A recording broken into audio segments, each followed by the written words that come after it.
आवाजें।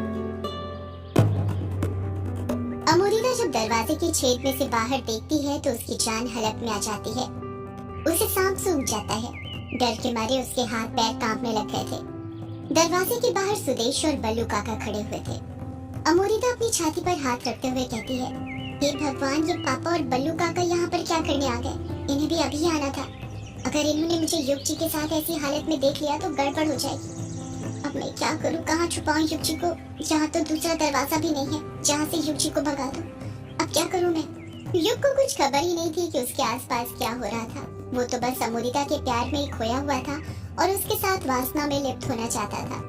युग अपनी बेल्ट खोलते हुए कहता है, अरे अमोरिता, तुम खड़ी क्यों हो गई और तुमने कुर्ती क्यों पहन ली?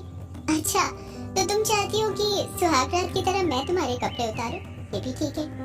जब अमोदिता देखती है कि युग अपनी बेल्ट उतारकर अपनी पैंट उतारने की कोशिश कर रहा है तो वो युग को रोकते हुए कहती है, ये आप क्या कर रहे हैं युग जी? रुक जाइए। यहाँ पर मेरी मरी पड़ी और आप मेरी मारने की सोच रहे हैं। जल्दी पहनिए अपनी बेल्ट और शर्ट भी पहनिए। युग उदासी के साथ कहता है, पर क्यों अमोदिता? इतना अच्छा तो मूड था और जगह भी ठीक ठाक ही है। मैं मैनेज कर लूंगा, क्या प्रॉब्लम है? अमोदिता हड़बड़ाहट के साथ कहती है, युग जी, प्रॉब्लम अंदर नहीं बाहर खड़ी है। अब कैसे बताऊं मैं आपको? आप तो इस हालत में भी नहीं है कि कुछ समझ पाए। सारी गलती मेरी ही है। मुझे इस तरह का टोना आप पर करना ही नहीं चाहिए था। मुझे क्या पता था टोने का इतना ज्यादा असर हो जाएगा कि हालत इतने नाजुक हो जाएंगे। सुदेश और बल्लू काका जोर जोर से दरवाजा खटखटाए जा रहे थे। सुदेश की भारी आवाज सुनाई देती है, कौन है अंदर? अरे कोई कुछ जवाब क्यों नहीं देता? मैं पूछता हूँ, कौन है अंदर? सुदेश की आवाज सुनकर अमोदिता घबरा जाती है। उसे कुछ समझ में नहीं आ रहा था कि वो क्या करे। अमोदिता अपनी प्रॉब्लम का सलूशन ढूंढ ही रही थी कि तभी उसकी नजर झोपड़ी की छत पर पड़ती है और वो देखती है कि झोपड़ी की छत कवेलू की बनी हुई थी और वो एक कोने से हल्की सी खुली रह गई थी, जिस कारण सूरज की रोशनी सीधे वहां से झोपड़ी के अंदर आ रही थी। युग आसानी से उससे झोपड़ी के बाहर जा सकता था। अमोदिता छत की तरफ देखते हुए कहती है, अब एक यही रास्ता बचा है। युग जी, आपकी हाइट लंबी है ना, आप आसानी से छत तक पहुंच जाएंगे। आप जल्दी से यहाँ से भाग जाइए। युग अजीब सा मुंह बनाते हुए कहता है, भाग जाऊं? पर क्यों अमोदिता? और उसका क्या जो अभी हम दोनों मिलकर करने वाले थे? वो सब हम बाद में कर लेंगे युग जी। मैं खुद आपकी कोठी में आऊंगी वो करने। बस आप प्लीज यहाँ से चले जाइए मेरे लिए। युग पूरी तरह अमोदिता के वश में था, इसलिए वो अमोदिता को किसी बात के लिए मना नहीं कर पा रहा था। वो अमोदिता की बात मान जाता है और झट से तनीस के ऊपर चढ़कर छत से बाहर निकल जाता है। जैसे ही युग वहां से जाता है, अमोदिता अपने चेहरे का पसीना पोंछती है और नॉर्मल रहने की कोशिश करते हुए दरवाजा खोल देती है। जब सुदेश देखता है कि झोपड़ी के अंदर अमोदिता थी तो हैरानी के साथ कहता है, अमोदिता, तू यहाँ पर क्या कर रही है? अमोदिता बहाना बनाते हुए कहती है, वो पापा, मैं ना यहाँ पर कंडे लेने आई थी। वो माँ दाल बाटी बना रही है ना, और आपको तो पता ही है कंडों पर सेकी हुई दाल बाटी कितनी अच्छी लगती है। सुदेश अमोदिता पर शक करते हुए पूछता है, कंडे लेने आई थी वो तो ठीक है, पर दरवाजा क्यों लगा कर रखा था? और इतनी देर क्यों लगा दी दरवाजा खोलने में? अंदर कोई है क्या? अमोदिता घबराते हुए कहती है, ये आप क्या बोल रहे हैं पापा? भला मेरे सिवा अंदर कौन रहेगा? मैं यहाँ पर अकेली हूँ, कोई नहीं है सच में। सुदेश अमोदिता को घूरते हुए कहता है, तो फिर बोल ना, दरवाजा खोलने में देर क्यों लगा दी और दरवाजा लगा कर ही क्यों रखा था? इसकी जरूरत ही क्या थी? तू तो कंडे लेने आई थी ना। बल्लू काका चुपचाप खड़े हुए थे और सुदेश और अमोदिता की सारी बातें सुन रहे थे। नौकर होने की वजह से कुछ बोल नहीं पा रहे थे। अमोदिता अनजान बनते हुए कहती है, वो पापा, मैं तो कंडे ही लेने आई थी, पर पता नहीं कब दरवाजा लग गया। वो अभी तेज हवा का झोंका आया था ना, उसी वजह से लग गया होगा, और कुंडी भी अपने आप नीचे हो गई होगी। मैं सच कहती हूँ, आपको तो पता ही है मैं झूठ नहीं बोलती। दरवाजा पुराना है इसलिए खोलने में देर हो गई। सुदेश के बदलते चेहरे के एक्सप्रेशन को देखकर अमोदिता समझ गई थी कि सुदेश उसकी बातों में आने लग गया था।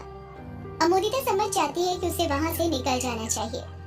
अमोदिता झोपड़ी में से बाहर आते हुए कहती है, अच्छा पापा, अब मैं जाती हूँ, पर आप यहाँ पर क्यों आई? सुदेश जवाब देता है, वो बांग्ला त्योहार आ रहा है ना, तो उसमें महाभोज भी होने वाला है, तो उसी की तैयारी के लिए यही देखने आया था कि हमारे पास कितने कंडे हैं, बाहर से भी मंगाने पड़ेंगे या नहीं। अच्छा ठीक है, तो फिर मैं जाती हूँ पापा। इतना कहकर अमोदिता ने अभी अपने 2 कदम ही आगे बढ़ाए थे कि तभी सुदेश अमोदिता को रोकते हुए कहता है, 2 मिनट, तू कंडे लेने आई थी ना? अमोदिता पीछे पलटते हुए हकलाते हुए कहती है, हाँ पापा, क्यों, क्या हुआ? सुदेश कहता है, तो अपने साथ कंडे भी लेकर जा, ऐसे ही चले जाएगी क्या? अमोदिता अपने चेहरे पर झूठी हंसी लाते हुए कहती है अरे ये तो मैं भूल ही गई थी आपसे बात करने के चक्कर में। अच्छा हुआ आपने याद दिलवा दिया, वरना माँ मुझे नहीं छोड़ती।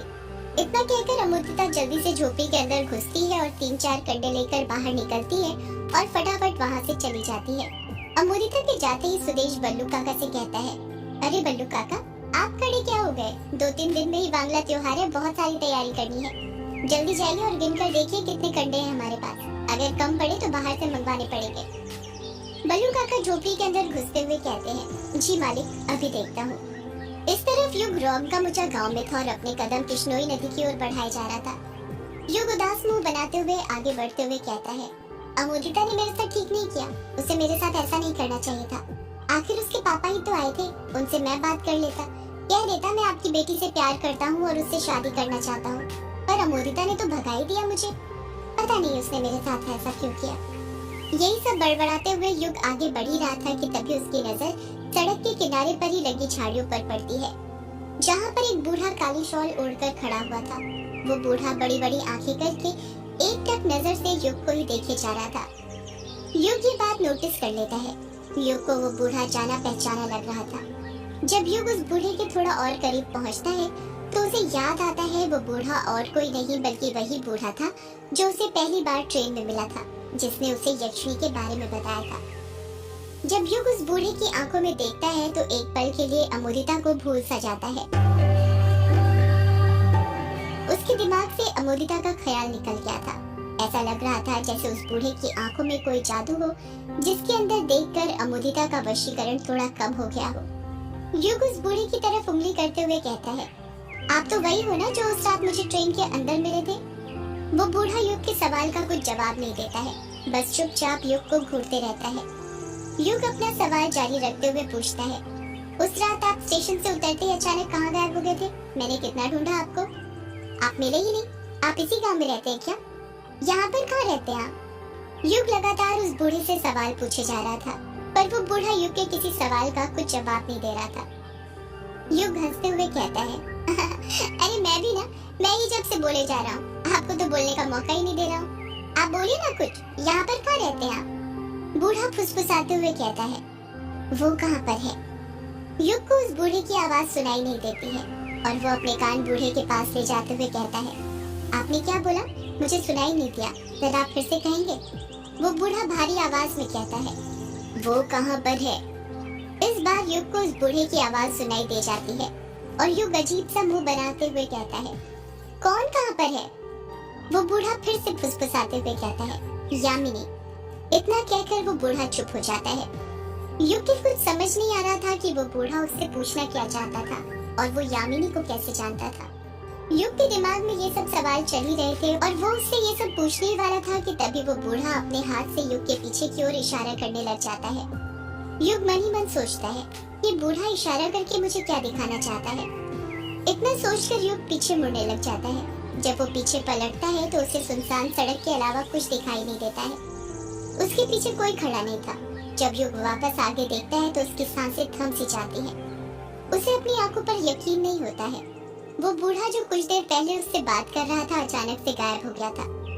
युग बड़बड़ाता है, ये बूढ़ा कहाँ चले गया? अभी तो यहीं पर था, एकदम से ऐसे कैसे गायब हो गया? और ये यामिनी के बारे में क्या बोल रहा था? वो कहाँ है का क्या मतलब था? इस बूढ़े और यामिनी का आपस में क्या लेना देना है? और ये यामिनी है कहाँ पर? दिखी भी नहीं। हमेशा तो नदी के पास ही भटकती रहती थी, पता नहीं कहाँ चली गई है ये। युग ये सब सोच ही रहा था कि तभी पीछे से कोई उसका हाथ पकड़ लेता है। अचानक से किसी का स्पर्श महसूस करके युग डर जाता है। जब वो डरते हुए पीछे मुड़ता है तो देखता है कि उसके पीछे कछुआ खड़ा हुआ था, जिसने अपने हाथ में बड़ी बड़ी 2 काली पॉलीथीन पकड़ के रखी हुई थी। पॉलीथीन के अंदर क्या था दिखाई नहीं दे रहा था।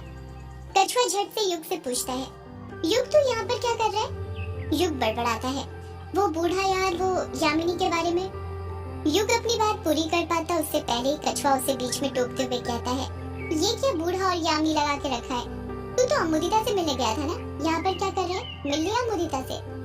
जैसे ही कछुआ युग के सामने अमोदिता का नाम लेता है वो वापस से भूल जाता है कि उसके साथ थोड़ी देर पहले क्या हुआ था। युग फिर से अमोदिता के वश में हो जाता है। युग पागलों की तरह बड़बड़ाता है, अमोदिता, मेरी अमोदिता। कछुआ मुंह बनाते हुए कहता है, हाँ पता है हमें तेरी यमोदिता। तू फिर से शुरू हो गया ना। पता नहीं तुझे क्या हुआ है। यमोदिता को छोड़ और जल्दी ग्रेवयार्ड कोठी चल, तैयारी करनी है। युग हैरानी के साथ पूछता है, तैयारी करनी है? पर किस चीज की? अरे तुझे अभिमन्यु का फोन नहीं आया था क्या? उसने तुझे कुछ बताया नहीं क्या? युग याद करते हुए कहता है, अभिमन्यु का फोन आया तो था जब मैं किश्नोई नदी पार कर ही रहा था, पर उसने मुझे कुछ बताया नहीं। बात हो ही रही थी कि बीच में फोन कट हो गया था। अरे ये तो मेरे सामने की बात है, जब उसने तुझे फोन किया था उसने कहा तो था तुझे कि फोन करके सब कुछ बता देगा। शायद काम में बिजी हो गया हो, इससे फोन करना भूल गया हो। तो मेरे साथ चल, मैं रास्ते में तुझे सब कुछ बताता हूँ कि तैयारी किस चीज की करनी है। युग बिना कोई सवाल के चुपचाप ग्रेवयार्ड कोठी की ओर जाने लग जाता है। रात के 11 बज रहे थे और किश्नोई नदी जो हमेशा शांत लहरों के साथ बहती रहती है, आज उसका पानी ठहरा हुआ था। उसके आसपास के पेड़ पौधे जो हमेशा खिलखिलाकर लहराते रहते हैं, आज वो पेड़ पौधे भी मुरझाए हुए थे। ऐसा लग रहा था उनसे जुड़ा कोई अंश था जो उनसे अलग कर दिया गया था। उसी वजह से ये सब हो रहा था। बंगला मुड़ा घाट पर ही कायर बैठा हुआ था जो कि उदास लग रहा था।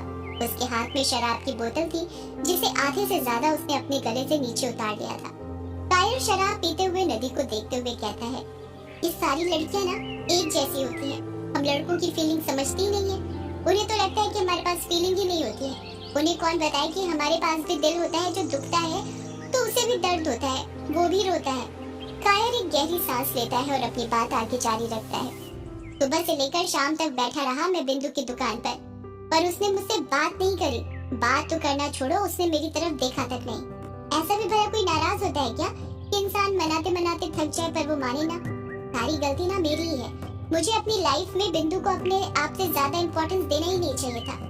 हमें अपनी जिंदगी में किसी से कुछ एक्सपेक्टेशन रखना ही नहीं चाहिए, क्योंकि अगर वो उस चीज पर खरे नहीं उतरते तो हमें दर्द होता है। दर्द नहीं, बहुत दर्द हो जाता है। दिल के टुकड़े टुकड़े हो जाते हैं और फिर वो दिल इस तरह से टूटता है कि कभी किसी के साथ जुड़ नहीं पाता। इतना कहकर कायर एक ही घूंट में सारी शराब अपने गले से नीचे उतार लेता है, लड़खड़ाते हुए खड़ा होता है और कहता है, जिसे टूट कर चाहा था वो तोड़ कर चला गया। जिसे टूट कर चाहा था वो तोड़ कर चला गया। था कोई अपना जो तन्हा छोड़ कर चला गया। जिसे बनाना चाहता था मैं अपनी दुनिया, जिसे बनाना चाहता था मैं अपनी दुनिया, वही मेरी जिंदगी उजाड़ कर चला गया। इतना कहकर कायर वो शराब की बोतल को दूर फेंक देता है। जैसे शराब की बोतल के पानी के अंदर गिरने की आवाज सुनाई देती है, एक औरत की भी फुसफुसाती हुई आवाज सुनाई देती है, निकालो मुझे यहाँ से, मेरे पास आओ। कायर हैरानी के साथ कहता है, ये कैसी आवाज थी? फिर आवाज सुनाई देती है, मेरे पास आओ, मुझे निकालो यहाँ से। कायर आवाज को गौर से सुनते हुए कहता है, ये आवाज तो रोंगमुचा घाट से आ रही है। इस वक्त वहाँ पर कौन लड़की है और वो कहाँ से निकालने की बात कर रही है? कहाँ फंस गई वो? सदियों से है पुरानी ये है यक्षिणी की कहानी। यक्षिणी एक आग है, यक्षिणी